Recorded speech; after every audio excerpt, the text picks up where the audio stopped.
Hello everyone. जैसा कि last class में हमने आपको बताया कि हमने Cartesian coordinate system, spherical coordinate system और सिलेंड्रिकल कोऑर्डिनेट सिस्टम, तीनों सिस्टम्स का हमने ब्रीफ समरी यहाँ पर बनवाया था। और उस समरी में हमने आपको बताया था कि तीनों में कार्टेशियन में या फिर स्फेरिकल में या सिलेंड्रिकल में अगर हम बात करें ना, तो हमें डायरेक्शंस क्या लेनी है, हमें कोऑर्डिनेट्स क्या लेने हैं और उनका लिमिट क्या रखना है, ठीक है। और उसमें लाइन एलिमेंट, एरिया एलिमेंट और वॉल्यूम एलिमेंट क्या क्या होता है, ठीक है।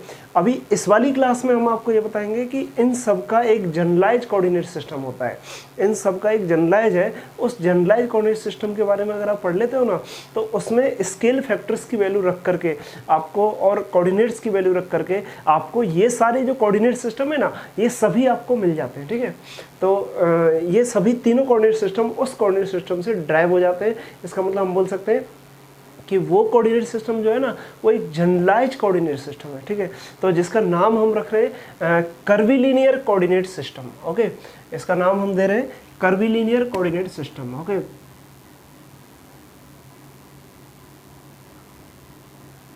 कर्वीलिनियर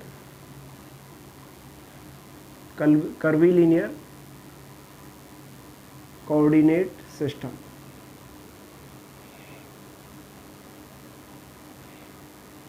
ठीक है। हिंदी वाले लिख सकते हैं भैया वक्र रेखीय निर्देश तंत्र, वक्र रेखीय निर्देश तंत्र, वक्र रेखीय निर्देश तंत्र, ठीक है। Curvilinear coordinate system. अब देखो कर्वीलिनियर कोऑर्डिनेट सिस्टम में क्या है कि आपका जो कोऑर्डिनेट सिस्टम है, ऐसा कोऑर्डिनेट सिस्टम जिसके जो पृष्ठ है ना वो वक्राकार है, मतलब जिसकी जो लाइन्स है या फिर जिसकी अक्ष जो है वो वक्राकार है, ठीक है। तो आप ऐसे सोच सकते हो कि इसमें तीन वक्र पृष्ठ जो होते हैं वो एक दूसरे को लंबवत प्रतिच्छेद करते हैं, ठीक है। तो जिस तरीके से आप यहाँ पे देखते हो ना, जैसे कार्टेशियन में अगर हम बात करें, देखो हम कंपेयर करके आपको आंसर बताएंगे, ठीक है। तो कार्टेशियन में क्या होता है, कार्टेशियन कोऑर्डिनेट सिस्टम में तीन वक्र या फिर आप बोल सकते हो तीन पृष्ठ एक दूसरे को लंबवत प्रतिच्छेद करते हैं। तीन पृष्ठ कैसे, जैसे मान लो कि हम ऐसे सोच लेते हैं, देखो एक पृष्ठ है जिसका नॉर्मल जो है वो जेड कैप है या के कैप है, तो एक पृष्ठ ये हो गया, ठीक है। तो यहाँ पर एक पृष्ठ बन जाएगा, इसका नॉर्मल जो है वो इस तरीके से, ठीक है। एक पृष्ठ हम ऐसे ले लेते हैं जिसका नॉर्मल जो है वो ऐसे ले लिए, ये दिस इज वाई कैप, तो एक ऐसा पृष्ठ जिसका नॉर्मल वाई कैप है, तो ये एक पृष्ठ हो गया, इसका नॉर्मल जो हो गया वो वाई कैप हो गया, ठीक है। और एक पृष्ठ जिसका नॉर्मल एक्स कैप है, ठीक है, तो ये एक्स कैप हो गया इस तरीके से, एक्चुअली बाहर की तरफ होगा, तो ये पृष्ठ हो गया और इसका एक्स कैप है, ठीक है। तो अगर हम इसको कहें तो यहाँ पे देखो ये वाला जो पृष्ठ है ना ऊपर वाला, इसका नॉर्मल कहाँ है, जेड कैप है। इसका नॉर्मल कहाँ है, इस वाले पृष्ठ का नॉर्मल है वाई कैप। और ये आगे वाला जो फ्रंट वाला पृष्ठ है ना, इसका नॉर्मल है एक्स कैप, मतलब आई कैप बाहर की ओर, या आप इसको लिखो जे कैप और या आप इसको लिखो आई कैप।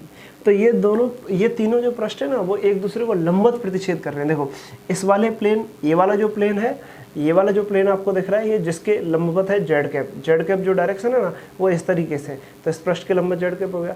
अभी देखो ये वाला जो पृष्ठ है वो है दिस पृष्ठ, ये वाला जो पृष्ठ है जिसके लंबवत है वाई कैप, तो ये वाली जो डायरेक्शन है ना, ये वाली डायरेक्शन आप बोल सकते हो this direction is Y cap, तो ये पृष्ठ इस तरीके से, तो दिस इज जेड कैप और this is Y cap, okay. और एक पृष्ठ यहाँ पे है सामने जिसकी डायरेक्शन है एक्स कैप, ठीक है। तो तीनों पृष्ठ एक दूसरे के लंबवत है ना, देखो ये 90 डिग्री पे है ना, दोनों के बीच में एंगल जो है वो 90 डिग्री है। इन दोनों के बीच में जो एंगल देख रहे हो ना, this angle is 90 degree angle, ठीक है। ये जो एंगल आप देख रहे हो ना, दिस इज 90 डिग्री एंगल, यहाँ पर ये this angle is 90 degree, alright. तो आप क्या देख रहे हो कि ये तीनों जो पृष्ठ है वो एक दूसरे के लंबवत है। तो अगर आप इन तीनों पृष्ठों को देखते हो ना, तो ये तीनों पृष्ठों के अगर सामने और पृष्ठ ड्रॉ कर दिए जाए, अगर इसके सामने एक पृष्ठ यहाँ ड्रॉ कर दें तो इस तरीके से, और ऊपर वाले के नीचे एक पृष्ठ ड्रॉ कर दें ना, तो एक पूरा एक घनाभ या घन बन जाता है, ठीक है। तो हम इसको बोलते हैं फिर रेक्टिलिनियर कोऑर्डिनेट सिस्टम, ठीक है। तो यहाँ पे तीन पृष्ठ एक दूसरे के लंबवत होते हैं, उसी तरीके से वक्र रेखीय निर्देश तंत्र जो होगा ना, तो इसकी डेफिनेशन हम क्या बोल देंगे कि इसमें 3 वक्र, ठीक है। तो वक्रों के नाम कैसे लिखेंगे, देखो जैसे हमने ले लिया यहाँ पे हम क्या लेते हैं, देखो 3 अक्ष है या फिर 3 पृष्ठ। तो ये जो पृष्ठ है ना, ये पृष्ठ कहाँ पे बन रहा है भाई, ये पृष्ठ है वाई एक्सिस पे कट कर रहा है। तो y इज इक्वल टू, और यहाँ से यहाँ तक की डिस्टेंस ले लो कुछ c1, तो y is equal to c1 पृष्ठ हो गया। ये कट कहाँ पे कर रहा है, x अक्ष पे कर रहा है, तो इस पॉइंट पे कर रहा है। तो यहाँ पे x का कुछ वैल्यू होगा, तो यहाँ पे क्या ले लेते हैं, x is equal to c2। और z पे ये कट कर रहा है, ऊपर वाला यहाँ पे कट कर रहा है ना, तो z is equal to c3। तो ये 3 पृष्ठों से मिलकर बना होता है, ठीक है, और तीनों प्रतिच्छेद करते हैं। तो उसी तरीके से यहाँ पे देखेंगे। अब देखो यहाँ पे जनरलाइज ले रहे हैं। जनरलाइज का मतलब हम क्या कंसिडर करते हैं कि यहाँ पे कोऑर्डिनेट्स जो लेंगे ना, वो लेंगे u1 u2 u3। तो यहाँ कोऑर्डिनेट्स ले लेते हैं, coordinates are u1, okay, u1, this is u2 and this is u3। तो 3 कोऑर्डिनेट्स ले लेते हैं, ठीक है। और इस तरीके से ले सकते हो। तो यहाँ पे हम क्या बोलेंगे, और डायरेक्शंस, ठीक है। तो डायरेक्शंस जो लेंगे, अभी हम डिसाइड नहीं करें, डायरेक्शन बता रहे हैं, ठीक है। अभी देखो u1 u2 u3, तो हम क्या कहेंगे कि वक्र रेखीय निर्देश तंत्र ऐसा निर्देश तंत्र है जिसमें u1 बराबर c1 पृष्ठ, u1 बराबर c1 पृष्ठ, u2 बराबर c2 पृष्ठ या c2 वक्र पृष्ठ, ठीक है, और u3 बराबर c3 वक्र पृष्ठ, ठीक है। ये तीनों वक्र पृष्ठ,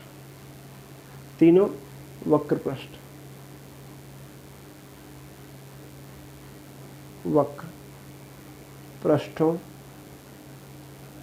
के परस्पर प्रतिच्छेदन से, परस्पर इंटरसेक्शन से, परस्पर प्रतिच्छेदन, प्रतिच्छेदन का मतलब होता है बेटा इंटरसेक्शन, म्यूचुअली इंटरसेक्शन से बनने वाला निर्देश तंत्र, बनने वाला निर्देश तंत्र,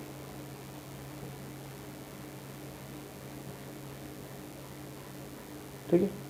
ये जो निर्देश तंत्र बन रहा है ना, इन तीनों पृष्ठों के परस्पर प्रतिच्छेदन से, तो हम क्या कहेंगे, वही हमारा वक्र रेखीय निर्देश तंत्र है। क्लियर। तो इंग्लिश मीडियम वाले क्या लिख लेंगे कि वक्र रेखीय निर्देश तंत्र ऐसा निर्देश तंत्र है, the frame of reference in which u is equal to c1, u is equal to c2 and u is equal to c3, okay, all mutually intersects, ठीक है, जिसमें तीनों पृष्ठ जो होते हैं वो तीनों पृष्ठ, okay, all curvilinear surfaces are intersect to each other in that frame, okay. तो that frame is called curvilinear coordinate system, okay. तो इस तरीके से आप लिख सकते हो, ओके। तो अभी देखो, अभी बात करते हैं, जैसे इस तरीके से सोचो कि ये एक कोऑर्डिनेट सिस्टम, ये एक वक्र हो गया। अभी देखो, अगर 2 पृष्ठ एक दूसरे को लंबवत प्रतिच्छेद कर रहे हैं ना, तो इन दोनों पृष्ठों के प्रतिच्छेदन का से जो कॉमन लाइन निकल के आएगी वो होगी u1 u2 जब प्रतिच्छेद करेंगे तो u3 कॉमन लाइन होगी, u2 u3 करेंगे तो u1 कॉमन लाइन होगी, और u1 u3 करेंगे ना तो u2 कॉमन लाइन होगी, ठीक है। तो हम क्या बोल रहे हैं, कॉमन लाइन। तो कॉमन लाइन का मतलब क्या हो गया कि जैसे मान लो ये कॉमन लाइन हो गई u1, ओके, और एक दूसरी कॉमन लाइन ले लेते हैं, दैट इज u2, ओके, और एक तीसरी कॉमन लाइन लेते हैं, दैट इज u3, ठीक है। तो ये 3 कॉमन लाइन्स, 3 लाइन्स हो गई, ठीक है, u1 u2 एंड u3, ठीक है। तो ये 3 वक्र एक दूसरे को मतलब प्रतिच्छेद कर रहे हैं इस पॉइंट पर। तो इनके द्वारा जो सिस्टम बनेगा ना, वो हमारा वक्र रेखीय निर्देश तंत्र होगा। तो इसमें u1 वक्र, इसमें क्या होगा u2 वक्र, ओके, और या फिर u3 वक्र, ऐसे बोलते हैं हम, या फिर ऐसे बोलते हैं u इन दोनों से एक पृष्ठ बनेगा, इन दोनों से एक पृष्ठ बनेगा, और पहली ओर इससे पृष्ठ बनेगा, तो वो पृष्ठ एक दूसरे को लंबवत मतलब एक दूसरे को प्रतिच्छेद करते हैं, तो हम कहेंगे वक्र रेखीय निर्देश तंत्र, ठीक है। अभी देखो, अगर हम ये कहते हैं, ठीक है, अभी देखो ये जिस पॉइंट पे प्रतिच्छेद कर रहे हैं ना, उस पॉइंट में इसका जो स्पर्श रेखा होगा वो इस तरीके से होगा, दैट इज, ओके, u1 वक्र की स्पर्श रेखा ओ पॉइंट पर, u2 वक्र की स्पर्श रेखा, u3 वक्र की स्पर्श रेखा इस तरीके से, और u2 वक्र की स्पर्श रेखा इस तरीके से, ठीक है। अगर ये तीनों स्पर्श रेखाएं, दैट्स मीन आप इस तरीके से बोल सकते हो this is U1 cap, okay, या फिर आप इसको बोल दो E1 कैप, ठीक है। और ये क्या है E2 कैप, और ये क्या ले लेते हैं हम E3 कैप, ठीक है। तो यदि ये तीनों दिशाएं एक दूसरे को लंबवत प्रतिच्छेद करती हैं तो हम कहेंगे वह ऑर्थोगोनल कर्विलिनियर कोऑर्डिनेट सिस्टम हो गया। तो हम उसको कहेंगे लांबिक वक्र रेखीय निर्देश तंत्र, ठीक है। तो देखो यूनिवर्सिटी एग्जाम में ना आपके में ये क्वेश्चन कई बार पूछा गया है। तो लांबिक वक्र रेखीय निर्देश तंत्र की परिभाषा लिखो। लांबिक वक्र रेखीय निर्देश तंत्र,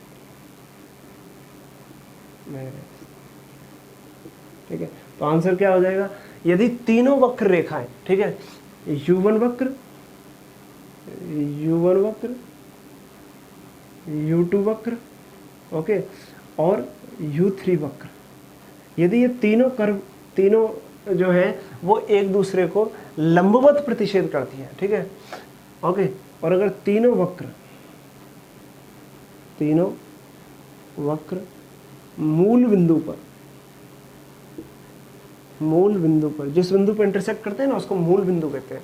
तो मूल बिंदु पर परस्पर लंबवत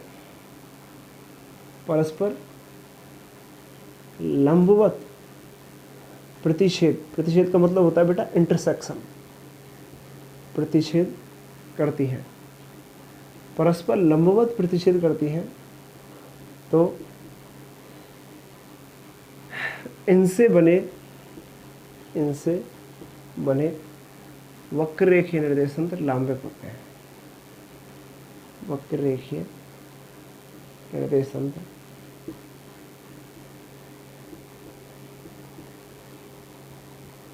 लांबिक होगा, ठीक है। तो इनसे बना वक्र रेखीय निर्देश तंत्र कैसा होगा, लांबिक होगा। लांबिक को बोलते हैं ऑर्थोगोनल। जो इंग्लिश मीडियम वाले हैं वो बच्चे क्या लिख लेंगे, orthogonal curvilinear coordinate system. Orthogonal curvilinear coordinate, okay. अब देखो थोड़ा शॉर्ट में लिख देते हैं, कोऑर्डिनेट सिस्टम, ठीक है। Orthogonal curvilinear coordinate system, okay. तो तीनों वक्र मूल बिंदु पर अगर लंबवत प्रतिच्छेद कर रहे हैं, दैट्स मीन हम क्या कर रहे हैं, अगर ये तीनों डायरेक्शन से एक दूसरे के लंबवत हैं, तो इसका मतलब क्या हो गया कि मूल बिंदु पर ये तीनों जो दिशाएं हैं, U1 वक्र की दिशा, U2 वक्र की दिशा और U3 वक्र की दिशा, मतलब आप कह सकते हो कि if E1 cap, okay, is perpendicular to E2 cap, is perpendicular to E3 cap, तो दैट्स मीन क्या हो जाएगा कि ये वक्र रेखीय निर्देश तंत्र जो हो जाएंगे वो लांबिक हो जाएंगे, ठीक है। तो लांबिक वक्र रेखीय निर्देश तंत्र की डेफिनेशन ये हो गई कि यदि तीनों एक दूसरे के लंबवत होती है जिस बिंदु पे वो कट कर रहे हैं, तीनों दिशाएं, ठीक है। तो यहाँ पर E1 कैप जो है ना वो U1 वक्र की स्पर्श रेखा, देखो ये पॉइंट क्लियर कर लो। यहाँ पे हेयर E1 कैप क्या है, हेयर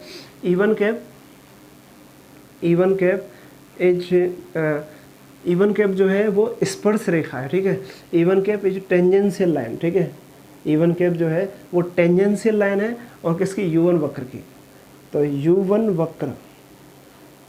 वक्र की टेंजेंशियल लाइन है, टेंजेंट है, ठीक है, टेंजेंट।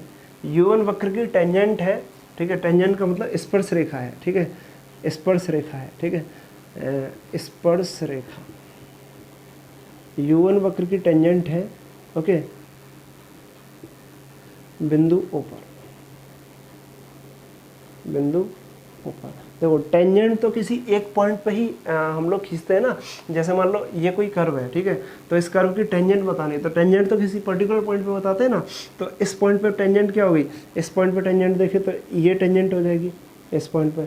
अगर इस पॉइंट पे टेंजेंट देखे ना तो इस पॉइंट पे टेंजेंट क्या हो जाएगी, ये हो जाएगी। इस पॉइंट पे टेंजेंट देखें तो ये टेंजेंट हो जाएगी इस पॉइंट पे, ठीक है। तो टेंजेंट तो अलग अलग हो जाएंगी ना। देखो ये वाली टेंजेंट को अगर आप एक्सटेंड करोगे तो ये इस तरीके सीधी जाएगी, ये वाली टेंजेंट को एक्सटेंड करोगे ऐसे आएगी, ये वाली टेंजेंट को एक्सटेंड करोगे ना तो इस तरीके से आएगी। तो हम क्या कह रहे हैं कि ये अलग अलग हर एक पॉइंट पे टेंजेंट दी जाती है, ठीक है। तो कोई भी कर्व है उस कर्व का ओ पॉइंट पे टेंजेंट क्या होगा, तो ओ पॉइंट पे जो टेंजेंट होगा ना वो डायरेक्शन को दिखाएगा कि U1 वक्र की डायरेक्शन E1 कैप है, U2 की E2 कैप है। और वो डायरेक्शंस अगर एक दूसरे के लंबवत है, वो डायरेक्शंस अगर एक दूसरे के लंबवत है तीनों आपस में, तो हम क्या कहेंगे कि वो वक्र जो है वो लांबिक वक्र रेखीय निर्देश तंत्र है। ठीक है। तो वो वक्र रेखीय निर्देश तंत्र को हम कहेंगे लांबिक वक्र रेखीय निर्देश तंत्र। क्लियर हो गया? ऑलराइट, ठीक है। अभी देखो सबसे अब यहाँ पे सबसे इंपॉर्टेंट बात क्या करते हैं, लांबिक वक्र रेखीय निर्देश तंत्र में ये क्लियर हो गया। तो वक्र रेखीय निर्देश तंत्र में जरूरी नहीं है, वक्र रेखीय निर्देश तंत्र तो जनरल है, ठीक है। स्पेस में अगर हम 3 वक्र ले लेते हैं, या फिर हम कह सकते हैं कि अगर हम 3 वक्र पृष्ठ ले लेते हैं, तो तीनों वक्र पृष्ठ अगर एक दूसरे को लंबवत प्रतिच्छेद करते हैं ना, तो वो स्पेस में वक्र रेखीय निर्देश तंत्र हो जाएगा। मतलब स्पेस का मतलब समष्टि में, ठीक है। लेकिन उस वो लांबिक कब होगा, तो लांबिक वक्र रेखीय निर्देश तंत्र जब होगा जब वो तीनों वक्र की स्पर्श रेखाएं उस जिस बिंदु पे वो इंटरसेक्ट कर रहे हैं ना, उस पर एक दूसरे के लंबवत हो। तो E1 कैप U1 वक्र की टेंजेंट लाइन है बिंदुओं पर, ठीक है। और E2 कैप इसी तरीके से हम क्या कहेंगे, E2 कैप जो है ना, दैट इज E2 कैप, तो E2 कैप U2 वक्र की टेंजेंट लाइन है, किस पॉइंट पर है, O पॉइंट पर है, ठीक है। उसी तरीके से E3 कैप क्या है, लाइक इस तरीके से कह सकते हो आप, E1 cap that is E2 cap and E3 cap क्या है, E3 कैप U3 वक्र की टेंजेंट लाइन है, ओके। स्पर्श रेखा है, किस पॉइंट पर स्पर्श रेखा है, O पॉइंट पर स्पर्श रेखा है, ऑलराइट। तो यहाँ पर ये चीज़ है, E1 cap E2 cap E3 cap क्या है, ऑलराइट। तो ये हो गया। अभी देखो, अभी हमें पोजीशन बताना है। अगर हम पोजीशन बताते हैं, ठीक है, पोजीशन वेक्टर, ठीक है, तो और आपको एक बात बता दें, हम लांबिक वक्र रेखीय निर्देश तंत्र हमारे लिए इंपॉर्टेंट है, क्योंकि हम जो फिजिक्स में जो स्पेशल निर्देश तंत्र जो पढ़ रहे हैं ना, वो हमारे 3 है। एक है कार्टेशियन कोऑर्डिनेट सिस्टम, एक है स्फेरिकल और एक है सिलेंड्रिकल। तो तीनों में आपने क्या देखा, तीनों में जो डायरेक्शन वेक्टर होते हैं ना, वो एक दूसरे के लंबवत होते हैं, ठीक है। तो तीनों डायरेक्शन वेक्टर जब एक दूसरे के लंबवत है ना, तो हम क्या कहेंगे, वो लांबिक हो गया। तो वहाँ पे rho cap, phi cap, Z cap तीनों एक दूसरे के लंबवत है, और R cap, theta cap, phi cap भी तीनों एक दूसरे के लंबवत हैं, और I cap, J cap, K cap भी तीनों एक दूसरे के लंबवत हैं। तो इसका मतलब तीनों जो निर्देश तंत्र हमने पढ़े ना, वो तीनों के तीनों लांबिक ही हैं, ठीक है। तो लांबिक का मतलब ये होता है, ठीक है, जिसकी जिस बिंदु पे वो कट कर रहे हैं उस पर अगर एक दूसरे के लंबवत कट करते हैं ना, तो उसका मतलब वो लांबिक हो गया। That is very important, okay. तो देखो अभी हम लांबिक में ही बात करेंगे, ठीक है। तो लांबिक वक्र रेखीय निर्देश तंत्र में कण की पोजीशन, ठीक है। तो लांबिक वक्र रेखीय निर्देश तंत्र ले रहे हैं और उसमें कण की पोजीशन बताएंगे, पोजीशन वेक्टर, ठीक है। तो हम बता रहे हैं पोजीशन वेक्टर, पोजीशन वेक्टर, स्थिति सदिश किसका, किसी कण का।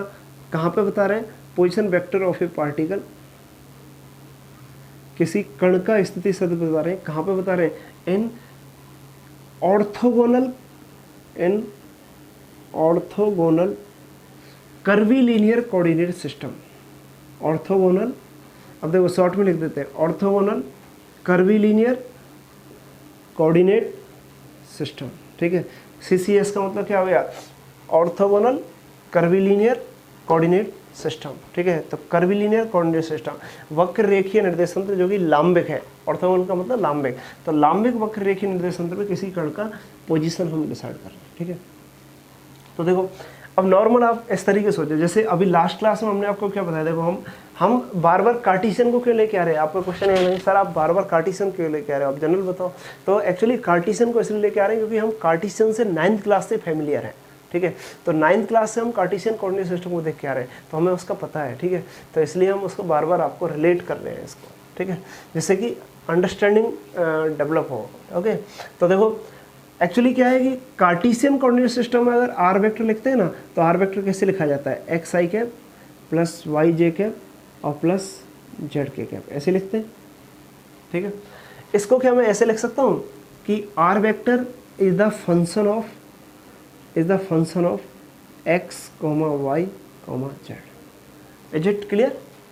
क्या मैं इसको ऐसे लिख सकता हूँ कि R vector is the function of X comma Y comma Z, या फिर मैं इसको ऐसे लिख दूँ कि आर वेक्टर फंक्शन एफ ना लगा करके ऐसे लिख दूँ, R vector is the function of X comma Y comma Z. तो इस तरीके का नोटेशन भी दे सकता हूँ ना, कि फंक्शन का नाम मैंने आर वेक्टर ही रख दिया, R vector is the function of X comma Y comma Z, okay. तो इस तरीके से लिख सकता हूँ ना मैं आराम से, कोई प्रॉब्लम नहीं है, क्योंकि एक्स वाई जेड का ही फंक्शन है। उसी तरीके से मैं यहाँ पे क्या लिख रहा हूँ, देखो यहाँ पे कोऑर्डिनेट्स क्या है, u1 u2 u3, ठीक है। तो यहाँ पर मैं क्या लिख सकता हूँ कि R vector R vector, okay, R vector is the function of, ठीक है, is the function of, okay, is the function of u1, u2 और u3। क्लियर है? तो जिस तरीके से आर वेक्टर यहाँ पे एक्स वाई जेड का फंक्शन है कार्टेशियन में, उसी तरीके से यहाँ पे क्या हो जाएगा, are vector u1, u2, u3 का फंक्शन हो जाएगा। क्लियर? अभी देखो एक मैथमेटिक्स का छोटा सा रूल मैं आपको यहाँ पे लगा रहा हूँ कि अच्छा आप ये बताओ, अगर मैं आपसे ये पूछता हूँ कि कोई भी फलन है मेरे पास, कोई भी फलन है, जैसे मान लो कोई फंक्शन मैंने ले लिया लाइक f, और f is the function of x, y, z, ठीक है।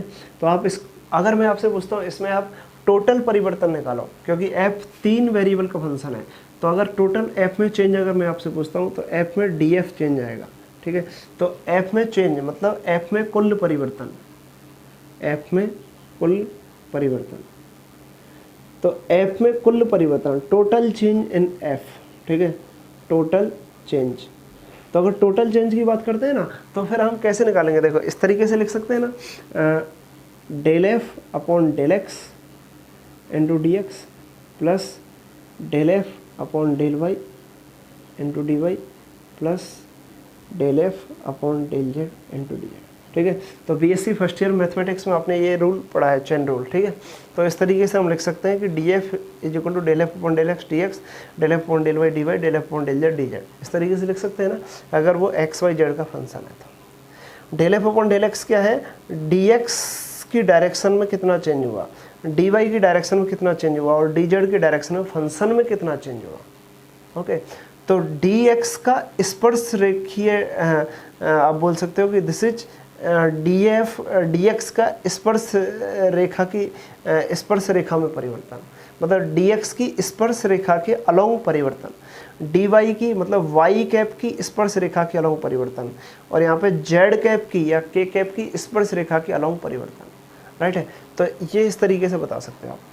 तो यहाँ पर अगर हम बताएं ना, यहाँ पर, तो यहाँ पर क्या बोल सकते हैं, सिमिलरली जिस तरीके से मैंने ये मैथमेटिक्स से लिया है ना, तो किसी परिवर्तन, किसी फलन में टोटल परिवर्तन अगर हम लिखेंगे तो इस तरीके से दिखा सकते हैं। तो उसी तरीके से अगर हम यहाँ पर टोटल परिवर्तन दिखाएं, तो यहाँ टोटल परिवर्तन क्या होगा कि यहाँ पर हम ले लेंगे d are vector, okay, d are vector is equal to del r vector upon del u one, okay, into में d you one plus del r vector upon del u two into में d you two plus del r vector upon del u three into में d you three. तो इस तरीके से आप बता सकते हो। देखो टोटल डेरिवेटिव मैंने यहाँ पर डी आर का इस तरीके से लिख दिया, करेक्ट है कि u1 डायरेक्शन, u1 की जो डायरेक्शन ली है ना, तो u1 की डायरेक्शन देखो, हमने u1 की डायरेक्शन ओरिजिन पे क्या ली है, E1 कैप। तो E1 कैप डायरेक्शन में स्पर्श रेखीय अगर परिवर्तन आप देखते हो ना, तो ये आपको मिलेगा।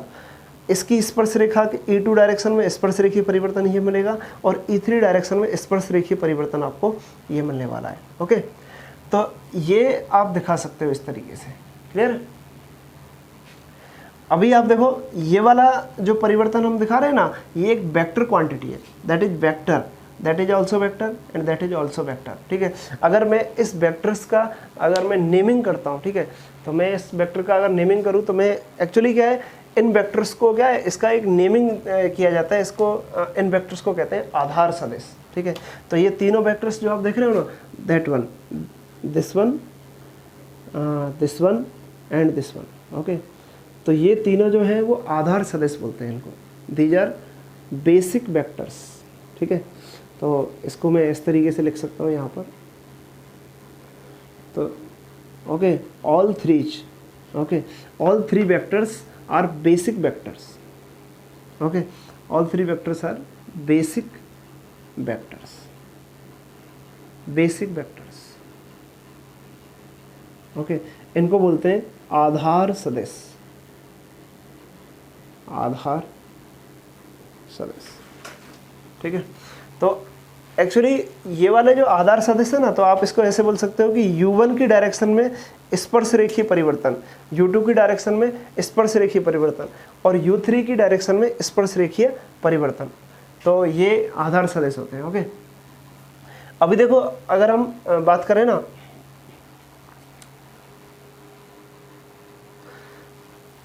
अभी देखो ये आधार सदिश हो गए, तो अब इनको हम एक वेक्टर से लिख सकते हैं, ठीक है।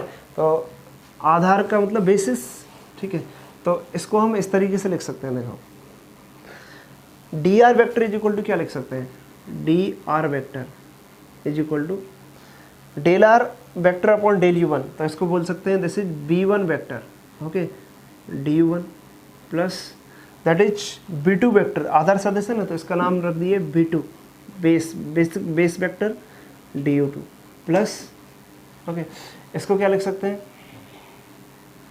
प्लस बी थ्री वैक्टर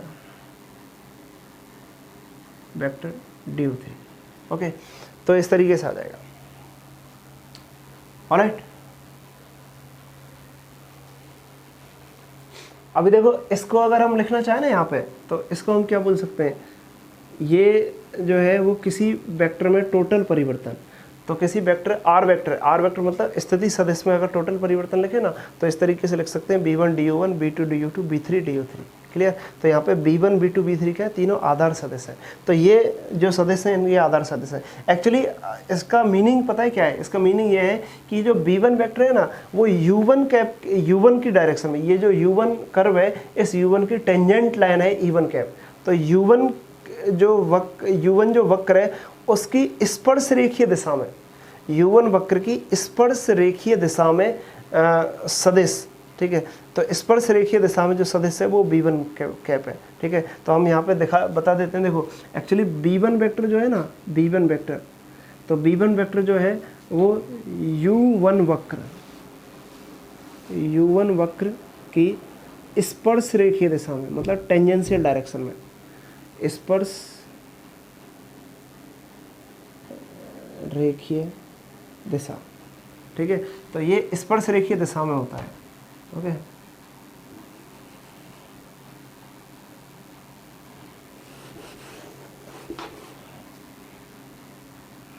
तो b1 वेक्टर जो है वो स्पर्श रेखीय दिशा में परिवर्तन है, ठीक है, स्पर्श रेखीय दिशा में परिवर्तन, मतलब r वेक्टर में चेंज, ये r वेक्टर में चेंज है ना, तो लेकिन डायरेक्शन क्या होगी, u1 वक्र की स्पर्श रेखीय दिशा में।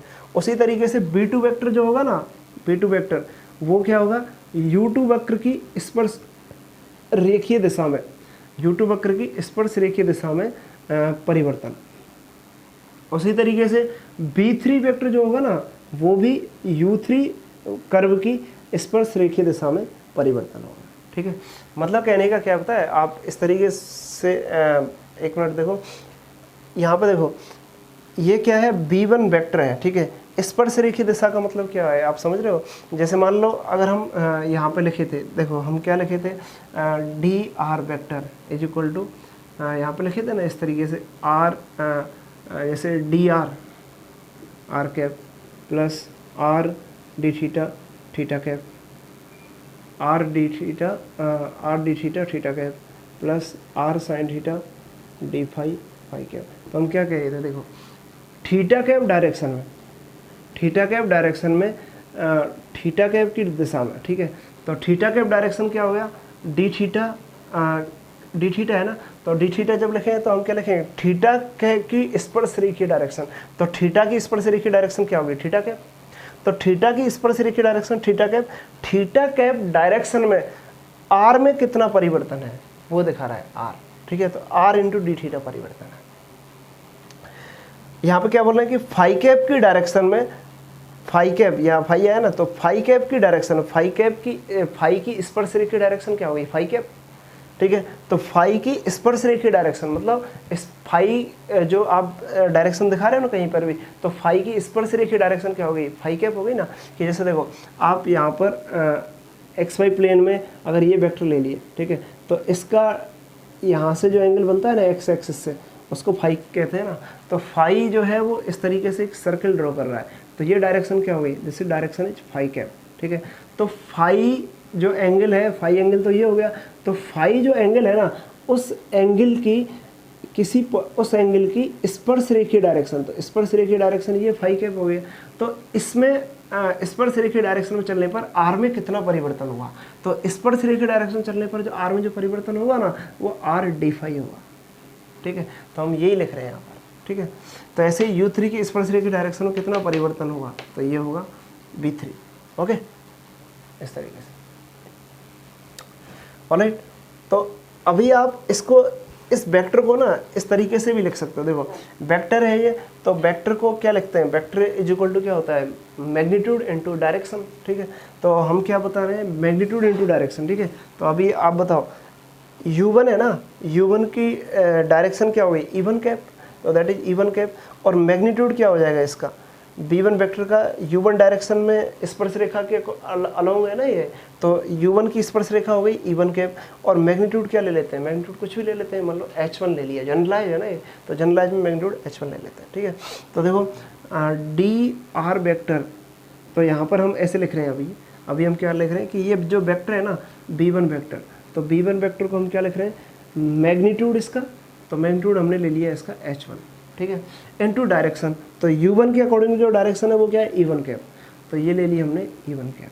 ठीक है, और v2 को लिख रहे हैं हम, v2 vector is equal to h2 e2 cap. ठीक है, okay, this is even cap क्या है, u1 के अलोंग डायरेक्शन, स्पर्शरेखी डायरेक्शन, e2 कैप क्या है, u2 के अलोंग स्पर्शरेखी डायरेक्शन। और उसी तरीके से v3 वेक्टर हम ले रहे हैं, तो ये क्या हो गया, h3 e3 कैप।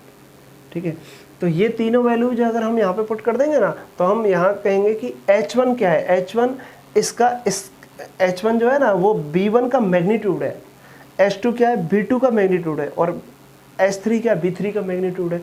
और यहाँ पर v1 क्या है, u1 वक्र की स्पर्शरेखी दिशा में r वेक्टर में परिवर्तन। ठीक है, u1 वक्र की स्पर्शरेखी दिशा में किस में परिवर्तन दिखा रहे हैं, देखो del r upon del u1, तो r वेक्टर में परिवर्तन। ठीक है, तो किस में परिवर्तन है, ये r वेक्टर में परिवर्तन है। ठीक है, r वेक्टर में परिवर्तन। v2 क्या है, u2 वक्र की स्पर्शरेखी दिशा में r वेक्टर में परिवर्तन। और v3 क्या है, u3 वक्र की स्पर्शरेखी दिशा में r में परिवर्तन, तो r में परिवर्तन है ना, तो ये है।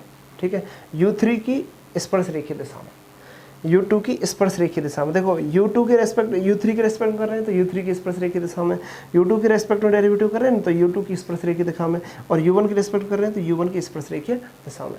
ठीक है, तो ये जो वेक्टर है ये वेक्टर हो गया, इस वेक्टर का मैग्नीट्यूड हमने ले लिया h1, h2, h3। ठीक है, तो परिवर्तन का जो गुणांक है, परिवर्तन का जो मान आएगा वो h1 आएगा, और कौन सी डायरेक्शन में आएगा, e1 डायरेक्शन में, h2 आएगा e2 कैप डायरेक्शन में, h3 क्या आएगा, e3 कैप डायरेक्शन में। क्लियर है, तो जब ये आप पुट कर दोगे ना, तो ये पुट कर दोगे तो आपको dr वेक्टर क्या मिल जाएगा, dr vector is equal to मिल जाएगा h1 du1 e1 cap plus h2 du2 e2 cap plus h3 du3 e3 cap. ठीक है, इस तरीके से, तो ये हमारा ये आ जाएगा। ठीक है, ये आएगा आपका लाइन एलिमेंट। ठीक है, एक्चुअली आप इसको बोल सकते हो दिस इज dr वेक्टर। ठीक है, तो ये लाइन एलिमेंट है। ओके, तो रैखिक अल्पांश अगर हम बात करें तो रैखिक अल्पांश जो आएगा वो dr वेक्टर इस तरीके से आएगा। ओके,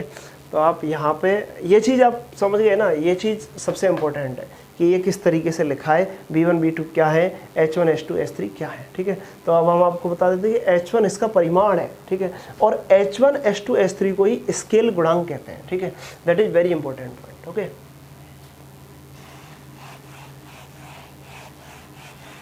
तो हम यहाँ पे क्या बता रहे हैं कि h1 h2 h3, देखो आपका क्या है, dr वेक्टर जो है ना वो dr वेक्टर क्या है, dr वेक्टर आया है h1 du1 h1 du1 e1 cap.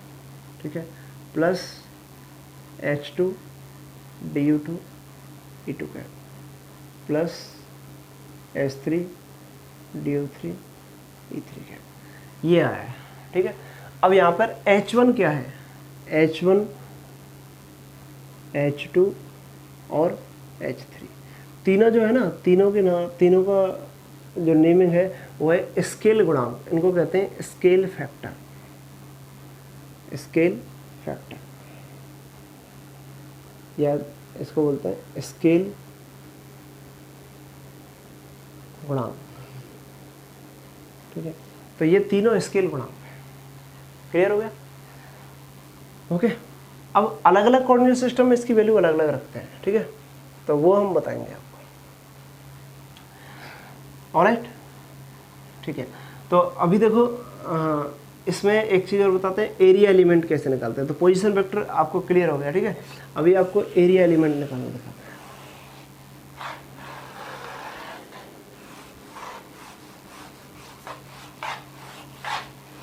तो देखो एरिया एलिमेंट तो निकालना सिंपल है। सबसे पहली बात क्या करेंगे, एरिया एलिमेंट निकालने के लिए है एरिया एलिमेंट,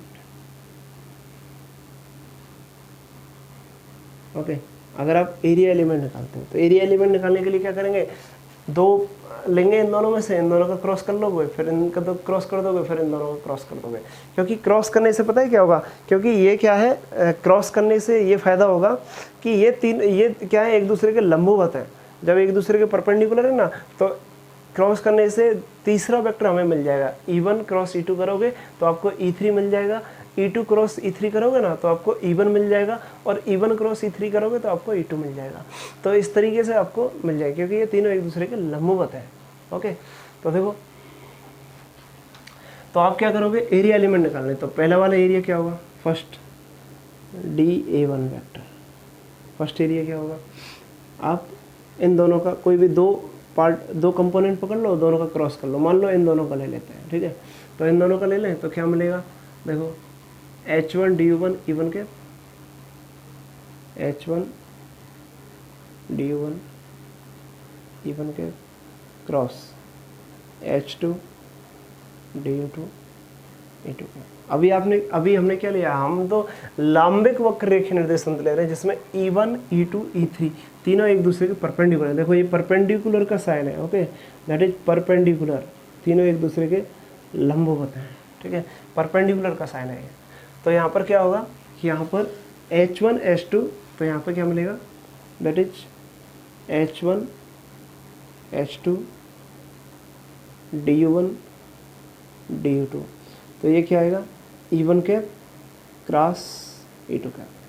जब आप E1 क्रॉस E2 करोगे ना तो आपको क्या मिलेगा, देखो E1 E2 तीसरे लंबवत है, तो E1 क्रॉस E2 करोगे तो आपको E3 मिल जाएगा, ठीक है।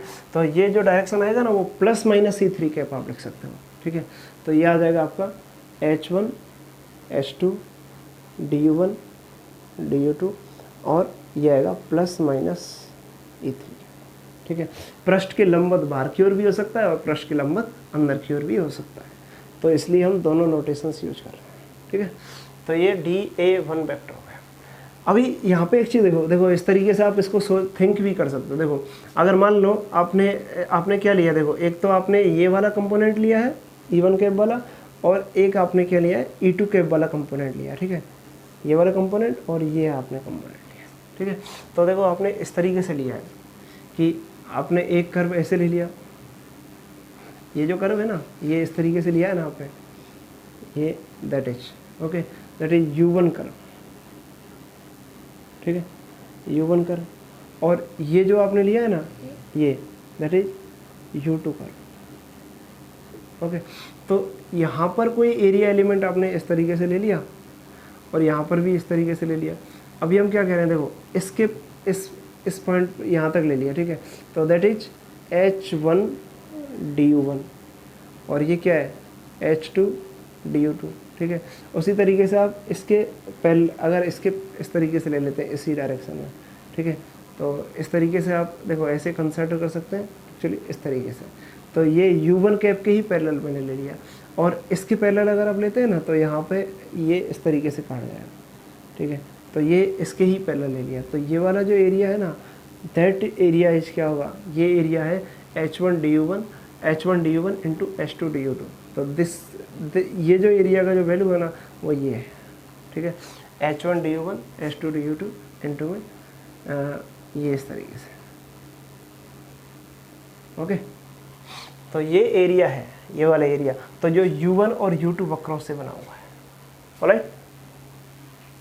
उसी तरीके से आप दूसरा एरिया एलिमेंट भी निकाल सकते हो। दूसरा एरिया एलिमेंट निकालने के लिए आप क्या करोगे, that is first case, okay, that is first. अब हम सेकंड वाला निकाल रहे हैं, तो DA वेक्टर सेकंड। तो DA वेक्टर सेकंड निकालने के लिए अभी हमने इन दोनों का क्रॉस किया, ठीक है। अभी हम क्या करते हैं, इन दोनों का क्रॉस करते हैं, ठीक है। इन दोनों क्रॉस करोगे तो E2 क्रॉस E3 मिलेगा ना, तो यहाँ पे क्या मिलेगा देखो आपको H2 DU2 E2 cap cross S3 DU3 E3 cap, ठीक है।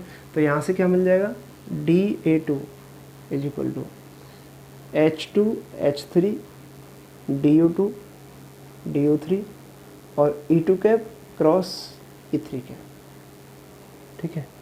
E2 क्रॉस E3 आप जानते हो, E2 क्रॉस E3, क्योंकि जब ये एक दूसरे के लंबत है ना तो E2 क्रॉस E3 करोगे ना तो आपको E1 कैप मिल जाएगा। एक्चुअली आप ऐसे एक साइकिल पे इसको लिख सकते हो, that is E1 cap, okay. जब एक दूसरे के परपेंडिकुलर तभी ये लगता है, that is E2 cap, okay, and that is E3 cap. तो जब क्रॉस करोगे ना तो देखो E1 क्रॉस E2 करोगे तो E3 मिलेगा, E2 क्रॉस E3 करोगे ना तो E1 मिलेगा। तो यहाँ पे कर रहे हैं E2 क्रॉस E3, तो आपको क्या मिलेगा E2 क्रॉस E3 करने पे E1 मिलेगा, ओके। तो यहाँ से क्या मिल जाएगा DA2 vector is equal to H2 S3 DU2 DU3 और यहाँ से प्लस माइनस E1 के, ठीक है। तो ये आ जाएगा। अब थर्ड वाला एरिया अगर आपको निकालना है तो थर्ड वाला एरिया क्या आएगा, इस तरीके से आप निकाल सकते हो थर्ड एरिया, ठीक है। तो थर्ड एरिया क्या आएगा DA3 वेक्टर। तो DA3 वेक्टर निकालना है तो अभी हमने इन दोनों का क्रॉस किया है ना, अभी हम क्या करेंगे फर्स्ट वाले का लास्ट वाले के साथ क्रॉस कर रहे हैं। तो क्या मिलेगा देखो H1 DU1 H3 DU3 और यहाँ से E1 क्रॉस E3 कैप। तो यहाँ से हम क्या लिख देंगे, ऐसे लिख देंगे H1 देखो H1 DU1 into H3 DU3, ठीक है, H3 DU3, ओके, इंटू में E1 cap cross E3 cap, ठीक है, E1 cap cross E3 cap. E1 cross E3 करोगे ना तो E1 क्रॉस E3 करने पे क्या होगा देखो उल्टा कर रहे हैं तो माइनस साइन आएगा, तो E1 क्रॉस E3 करोगे तो माइनस E2 आएगा, ठीक है। लेकिन हम तो प्लस माइनस दोनों लेके चल रहे हैं हर एक में, तो ये क्या हो जाएगा DA3 vector is equal to H1 DU1 H3 DU3 और ये हो जाएगा प्लस माइनस E2 का, ठीक है। तो इस तरीके से आप एरिया एलिमेंट्स को लिख सकते हो, ठीक है। अब देखो एक चीज़ आप यहाँ पर नोटिस कर लो, कुछ चीज़ें आप डायरेक्टली भी मतलब आप देखो कहीं भी अगर यूज पड़ता है ना तो डायरेक्टली भी लिख सकते हो। देखो अगर आपको एरिया एलिमेंट लिखने हैं तो आप डायरेक्टली मल्टीप्लाई करो। अगर मैग्नीट्यूड चाहिए तो क्या करोगे H1 DU1 का मल्टीप्लाई H2 DU2 से करो तो एक एरिया मिल जाएगा। इन दोनों का आपस में मल्टीप्लाई करो एक एरिया मिल जाएगा, इन दोनों का आपस में मल्टीप्लाई करो एक एरिया मिल जाएगा। लेकिन आपको डायरेक्शन देखना है कि कौन से सरफेस पे ये एरिया मिल रहा है, तो फिर आपको चेक करना पड़ेगा कि आप इन दोनों का जब क्रॉस कर रहे हो ना तो E1 क्रॉस E2 कर रहे हो तो आपको इन दोनों को छोड़ के तीसरा वाला मिलेगा। तीसरा वाला कौन सा है E3 कैप। अगर आप इन दोनों को कर रहे हो ना क्रॉस तो आप E2 क्रॉस E3 जब कर रहे हो तो आपको इन दोनों का जो क्रॉस करने पे जो मिलेगा ना वो फर्स्ट वाला मिलेगा। मतलब दोनों को छोड़ के जिनका क्रॉस करते हैं ना उनको छोड़ देते हैं और उसके अलावा जो तीसरा वाला मिलता है ना उसको ले लेते हैं, ठीक है। तो इस तरीके से हमने ले लिया है, ऑलराइट। तो ये एरिया एलिमेंट हो गया। अभी वॉल्यूम एलिमेंट निकालना है तो वॉल्यूम एलिमेंट क्या हो जाएगा, आप तीनों का जस्ट मल्टीप्लाई कर दो, क्योंकि वॉल्यूम क्या है स्केलर क्वांटिटी है। तो स्केलर क्वांटिटी में क्या होगा कि दो का डॉट करो तीसरे का मतलब दो का क्रॉस करो फिर तीसरे के साथ डॉट करो। तो ऐसा हमने आपको बता रखा है। तो आप डायरेक्टली ले सकते हो H1 DU1 H2 DU2 H3 DU3 तीनों को मल्टीप्लाई करोगे ना तो आपको वॉल्यूम एलिमेंट मिल जाएगा, ठीक है। तो देखो यहाँ पे बता रहे हैं वॉल्यूम एलिमेंट क्या है।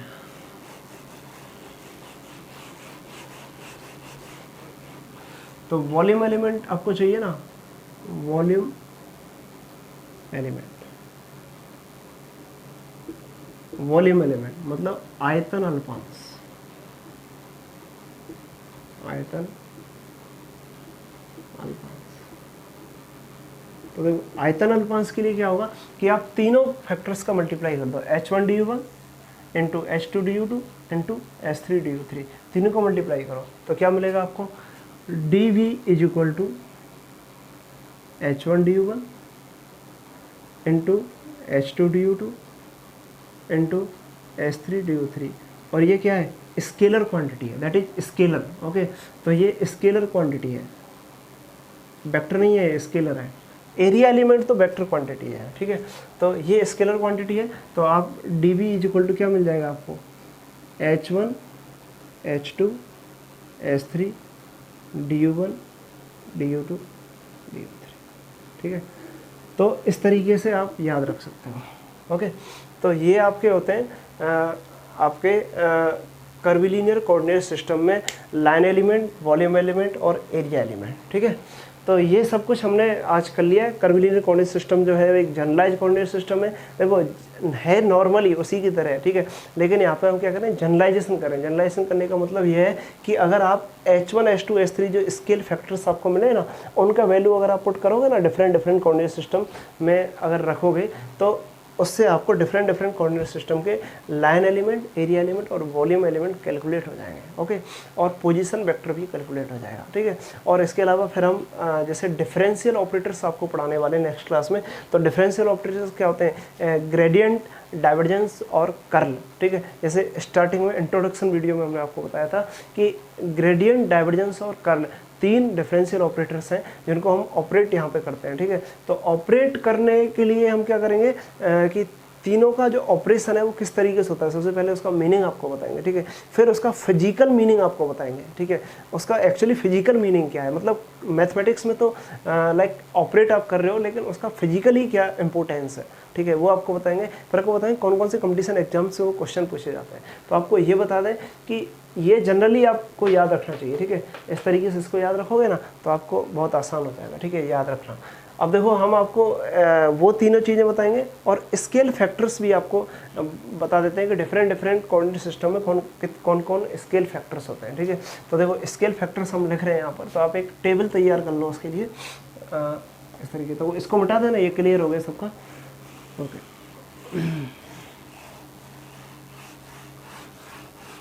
देखो अगर आपको मतलब हमारा स्पीड अगर ज़्यादा लगता है या फिर कम लगता है ना, तो आप हमें एक बार कमेंट करके थोड़ा फीडबैक दिया करो, ठीक है। देखो हम लोग इतनी रात को ये वीडियो बना रहे हैं, ठीक है। अभी आपको देखो टाइम अगर बताए ना, तो आप देखो इसमें टाइम जो है वो देखो 12:33 हो रहा है, ठीक है।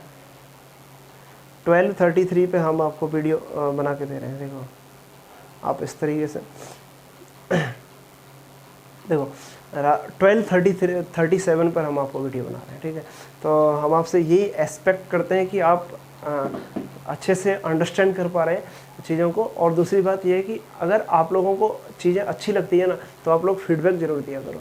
या फिर आपको कुछ मतलब हमारी स्पीड में कोई प्रॉब्लम आ रही है, या फिर हम ज़्यादा तेज़ पढ़ा रहे हैं, या फिर ज़्यादा ही मतलब जो हिंदी मीडियम वाले बच्चे हैं उनको लग रहा हो कि हम ज़्यादा ही इंग्लिश बता रहे हैं, ठीक है। तो कुछ प्रॉब्लम्स हो या फिर अगर आपको ये सारी चीज़ें क्लियर हो, तो आप लोग उसके लिए भी ये फीडबैक दिया करो ना कि मतलब अच्छा पढ़ाया है या फिर ठीक नहीं पढ़ाया, या फिर जो भी है तो उसके बारे में बताना चाहिए आपको, ठीक है।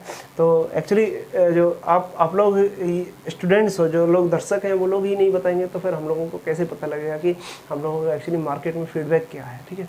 तो ये चीज़ आप लोग हमें बताओ, तो इससे हमें थोड़ा ठीक लगेगा। ओके, तो अभी हम आपको ये तो क्लियर हो गया। अब देखो स्केल फैक्टर्स के बारे में हम आप बताते हैं, ठीक है। तो स्केल फैक्टर्स के बारे में आपको बता दें।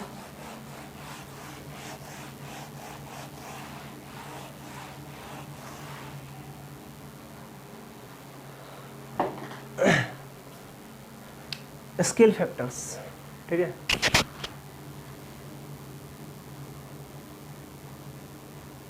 स्केल फैक्टर्स, तो scale factor different coordinate system में क्या कहते हैं। तो स्केल फैक्टर आपको पता लग गया। स्केल फैक्टर क्या है, H1 है, H2 है और H3 है। ये तीनों स्केल फैक्टर। देखो हम कॉमा नहीं लगा रहे, कॉमा लगाने से आपको क्या लगेगा कि ये कोऑर्डिनेट्स हैं, ठीक है। तो कोऑर्डिनेट्स नहीं है इसलिए हम कॉमा नहीं लगा रहे, ओके। तो स्केल फैक्टर्स आपके ये हैं, ठीक है। अब देखो कार्टीसियन में अगर हम बात करें, इन कार्टीसियन, ठीक है, कार्टीसियन कोऑर्डिनेट सिस्टम। अगर हम बात करें स्पेरिकल में, ओके। और अगर हम बात करें सिलेंड्रिकल में, चलो हम स्केल फैक्टर ही नहीं बता रहे बल्कि जनरलाइज कर देते हैं, सब कुछ बता देते हैं, ठीक है। तो यहाँ पर क्या होगा, अगर हम बात करते हैं ना कोऑर्डिनेट्स की, तो कोऑर्डिनेट्स हम क्या ले रहे हैं, देखो u1 इज इक्वल टू यहाँ पे x, u2 is equal to y लेना है और u3 is equal to z लेना है, ठीक है। e1 cap is equal to i cap लेना है, e2 cap is equal to E2 cap is equal to J cap लेना है और E3 cap is equal to K cap लेना है, ठीक है। और यहाँ पर स्पेरिकल में अगर हम बात करें ना, तो स्पेरिकल में आपको क्या लेना है, U1 is equal to R, U2 is equal to theta और U3 is equal to phi, okay. और अगर हम बात करें E1 cap is equal to R cap, E2 cap is equal to theta cap और E3 cap is equal to phi cap, ठीक है। तो ये आपको लेना है, ओके। और अगर हम सिलेंड्रिकल में बात करें ना, तो सिलेंड्रिकल में क्या होगा, U1 कोऑर्डिनेट जो होगा वो रो, U2 कोऑर्डिनेट क्या होगा फाई और U3 कोऑर्डिनेट क्या होगा जेड, ओके। और अगर हम E1 कैप बात करें ना, तो E1 cap is equal to rho cap, E2 cap is equal to phi cap, ठीक है। और E3 कैप क्या होगा, E3 cap is equal to Z cap, alright, ये आएगा। अभी देखो अगर हम ये तो हो गया आपका कोऑर्डिनेट और ये हो गया डायरेक्शंस, ठीक है। That is coordinate, okay, that is coordinate, okay, and that is directions, okay. तो ये डायरेक्शंस हो गए, ओके। अगर हम इससे आगे बात करें तो मतलब स्केल फैक्टर्स, ठीक है। तो स्केल फैक्टर्स क्या होंगे, H1 is equal to 1, H2 is equal to 1 और H3 is equal to 1। Cartesian में तीनों 1 होते हैं, ठीक है। अगर यहाँ पे बात करें ना, तो यहाँ पे क्या होगा, H1 is equal to R, H2 is equal to H1 is equal to 1, H2 is equal to R और H3 is equal to R sine theta, ठीक है। देखो हमने इसको रटा हुआ नहीं है, एक्चुअली हमने कोऑर्डिनेट सिस्टम कई बार पढ़ा है और एक्चुअली कई बार पढ़ाया भी है, ठीक है। तो लगभग हम बोल सकते हैं कि लगभग हमने इसको पहले कम से कम नहीं तो 20 से 25 घंटे पढ़ा दिया है, मतलब आप समझ रहे हो ना कि लगभग कई बार पढ़ा दिया है, ठीक है। बार बार रिपीट हो गया है और हमने कई बार पढ़ भी लिया है, ठीक है। तो उससे क्या होगा कि हमें ये आइडिया है कि क्या क्या आएगा। एक्चुअली हमें वो वाला जो है ना, वो लाइन एलिमेंट जब लिखते हैं ना, तो वो भी याद रहता है, तो उससे हमें पता रहता है कि कौन कौन से आने वाले हैं, ठीक है। तो ऐसे आप लोग भी बार बार करोगे ना, तो आपको याद हो जाएंगे। और H1 इज इक्वल टू क्या हो जाएगा, 1, H2 is equal to rho और H3 is equal to 1, okay, right. तो ये हमारे ये जो होते हैं ना, इनको बोलते हैं स्केल फैक्टर्स, ठीक है। तो स्केल फैक्टर्स, अब देखो अगर ये वाली वैल्यू जो आप वापस पुट कर देते हो ना वॉल्यूम में, तो वॉल्यूम में पुट करोगे तो देखो आपको वॉल्यूम मिल जाएगा। अगर मान लो सिलेंड्रिकल में मैं वॉल्यूम लिख रहा हूँ, तो सिलेंड्रिकल में वॉल्यूम क्या होगा, dV is equal to H1 H2 H3 du1 du2 du3, ठीक है। अब वैल्यू पुट करो, देखो H1 का वैल्यू क्या है, H1 ठीक है 1, H2 क्या है R, H3 क्या है R साइन थीटा, ठीक है। अब देखो U1 क्या है R, तो dr, du2 u2 क्या है थीटा, तो d थीटा, और du3 क्या है d फाई, ठीक है। तो आपको क्या मिल गया, R square sine theta dr d theta d phi, ठीक है। तो देखो आपको वॉल्यूम एलिमेंट मिल गया ना एज इट इज, जैसा कि वहाँ पर मिला था, वहाँ पर भी यही मिला था ना, R square sine theta dr d theta d phi. तो इस तरीके से आपको वॉल्यूम एलिमेंट यहाँ पे मिल गया, उसी तरीके से सिलेंडर में भी मिल जाएगा, उसी तरीके से कार्टेशियन मिल जाएगा। तो आपको क्या करना है, आपको ये जनरल फार्मूले याद रखना है, ठीक है। तो dv का फार्मूला ये हो गया, dr वेक्टर का फार्मूला ये हो गया, ठीक है। और एरिया एलिमेंट का फार्मूला निकालना है, तो इनका क्रॉस कर देंगे तो एरिया एलिमेंट जो होंगे वो 3 आएंगे, ठीक है। तो 3 फैक्टर आएंगे एरिया एलिमेंट के। तो उन सब में H1 H2 H3 का वैल्यू आप पुट कर देते हो और अलग अलग कोऑर्डिनेट सिस्टम के हिसाब से कोऑर्डिनेट्स और डायरेक्शंस पुट कर देते हो ना, तो आपको फिर उसका वैल्यू आपको मिल जाएगा। तो आप जनरल वाले याद करोगे, हम आपसे कन्वेंस आपको इसी तरीके से कन्वेंस करेंगे कि आप लोग जनरल वाले याद करो, ठीक है। तो जनरलाइजेशन वाले अगर आप याद करोगे तो फिर इन वैल्यूज को पुट करने पे आपको वो सारे रिजल्ट्स मिल जाएंगे, ठीक है। उसी तरीके से हम आपको बताएंगे कि अभी देखो इससे आगे हम आपको पढ़ाएंगे डिफरेंशियल ऑपरेटर्स, ठीक है। एक्चुअली डिफरेंशियल ऑपरेटर्स, ठीक है, दैट इज अवकल संकारक, अवकल संकारक। तो वो जो अवकल संकारक है ना, वो 3 है, एक है ग्रेडियंट, ठीक है, ग्रेडियंट, एक है डाइवर्जेंस और एक है कर्ल, ठीक है। तो इस साइन का मतलब समझ रहे हो, ग्रेडियंट का मतलब ये है कि ये जो ऑपरेटर है ना, ये तीनों में सेम ऑपरेटर है, लेकिन ये वाला जो ऑपरेटर है वो डायरेक्ट ऑपरेट किया जाता है। ये वाला ऑपरेटर जो है ना वो डॉट प्रोडक्ट के साथ ऑपरेट किया जाता है, मतलब डॉट प्रोडक्ट तो किसी वेक्टर का ही कर सकते हैं ना, तो ये एक वेक्टर है, ये जो ऑपरेटर है वो वेक्टर फॉर्म में होता है। ओके, तो जब हम वेक्टर को डायरेक्टली किसी नंबर पे ऑपरेट कर देते हैं या किसी स्केलर पे ऑपरेट कर देते हैं तो उसको हम ग्रेडियंट कहते हैं। जब उसको डॉट के साथ ऑपरेट करते हैं ना तो उसको डाइवर्जेंस कहते हैं, और जब क्रॉस के साथ ऑपरेट करते हैं ना तो उसको कर्ल कहते हैं, ठीक है। तो ये दोनों वेक्टर पे ही ऑपरेशन हो सकते हैं, लेकिन ये जो ऑपरेटर होता है ये स्केलर पे होता है, वेक्टर पे नहीं होता, ठीक है। क्योंकि वेक्टर्स को आप डायरेक्टली ऐसे नहीं ले सकते, ए वेक्टर और बी वेक्टर, ठीक है, इनका कोई मतलब नहीं होता है, ठीक है। दो वेक्टर्स का या तो आप डॉट करके लिखो या आप उनका क्रॉस करके लिखो, तो तभी आप लिख सकते हो। जस्ट मल्टीप्लाई नहीं किया जा सकता वेक्टर्स का। और स्केल, तो इसलिए हम यहाँ पर बोल रहे हैं कि ये स्केलर पे ऑपरेट होता है, ये वेक्टर पे ऑपरेट होता है, और ये भी वेक्टर पे ऑपरेट होता है। ओके, तो ये हम नेक्स्ट क्लास में डिसाइड करें, आपको बताएंगे। और उसमें हम आपको ये भी बताने वाले हैं कि एक्चुअली स्फेरिकल में, कार्टेशियन में और सिलेंड्रिकल तीनों में इसका वैल्यू क्या क्या आता है। Okay okay, thank you very much. तो आप लोग फीडबैक देना मत भूलना यार, ठीक है। जिस पूरी वीडियो देखो, अच्छे से देखो, अच्छे से चीज़ों को सीखो, और पूरा कंपटीशन में एग्जाम में काम आएगा और आगे पूरी लाइफ में काम आएगा। मतलब सिलेंड्रिकल, और जितने अच्छे से मैंने यहाँ पे बताया ना, पूरी वीडियोस देखो, ठीक है। जितने अच्छे से यहाँ पे एक्सप्लेन किया है वैसा एक्सप्लेनेशन आपको कहीं भी नहीं मिलेगा, किसी भी बुक में नहीं मिलेगा, या फिर किसी भी एक्चुअली जनरल टीचर्स भी इस तरीके से इतना पूरा खोल खोल के एक्सप्लेन नहीं करते हैं, ठीक है। तो फुली डिटेल्ड एक्सप्लेनेशन हमने आपको दिया है, तो ये आप इसका एडवांटेज लो, मतलब इसका बेनिफिट उठाओ, और मतलब अच्छे से अपना काम आगे बढ़ाते हैं, ठीक है। ओके, तो ये सब एक्चुअली हमें काम आने वाला है। अगर हम पूरा सिलेबस करते हैं ना, तो लास्ट में जब हम बाउंड्री वैल्यू प्रॉब्लम्स पढ़ेंगे ना, तो उस टाइम पे ये हमारे सबसे ज़्यादा काम आएगा। ओके, और जनरली जैसे IIT जैम का पेपर जो होता है उसमें तो सबसे ज़्यादा यूजफुल है, ठीक है। या फिर आप कोई भी CSI या नेट की या गेट वगैरह की तैयारी करते हो, जेस्ट वगैरह करते हो ना, तो उसमें भी बहुत यूजफुल होगा। ओके, तो thank you very much. Alright.